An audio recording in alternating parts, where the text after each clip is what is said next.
Entre Ziad Ebouna et Adama Traoré, il y avait à peu près 150 personnes. Là, on a multiplié le nombre par 2.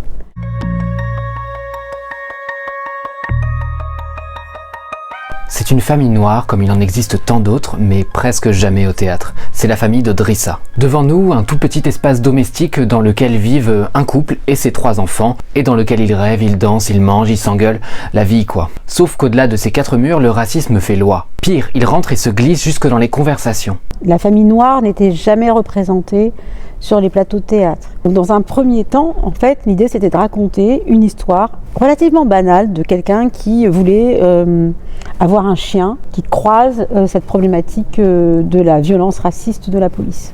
Et puis comme j'ai commencé à l'écrire en Normandie en juillet 2016, parce que c'était les vacances, au mois de juillet, Adama Traoré a été tué et en fait ça a complètement coloré l'histoire. Et je n'arrivais plus beaucoup à dormir. Il y avait mon père et mon frère qui étaient dans la pièce à côté où j'écrivais et je pensais à eux, j'avais peur en fait. Alors c'est quoi grandir avec cette cible dans le dos, cette peur d'être le prochain? C'est quoi grandir avec un père qui se tait, qui n'a que la colère, cette colère qu'il n'ose jamais exprimer dans son propre travail? C'est quoi grandir et être sexualisé constamment, renvoyé à des imaginaires fétichisants? Grandir et apprendre tôt, très tôt, qu'il faudra débarrasser l'assiette de ses propres frères?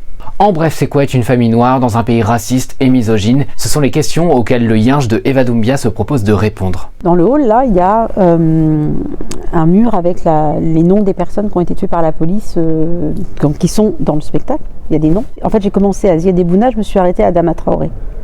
Depuis Adama Traoré, il y a eu 327 personnes qui ont été tuées par la police. Ça correspond à la loi dite Darmanin, où en fait la police a le droit de tirer en cas de refus d'obtempérer. En fait, il y a beaucoup de mineurs. Donc évidemment qu'aujourd'hui, ça me semble encore plus important de dire que ça ne s'est pas arrêté, ça continue. Et puis aussi que le racisme, il continue de prospérer dans notre société, ce qui fait que dans les relations intrafamiliales, c'est encore pire. Il y a une grande tension aussi. C'est-à-dire que la violence, elle se loge à plein d'endroits.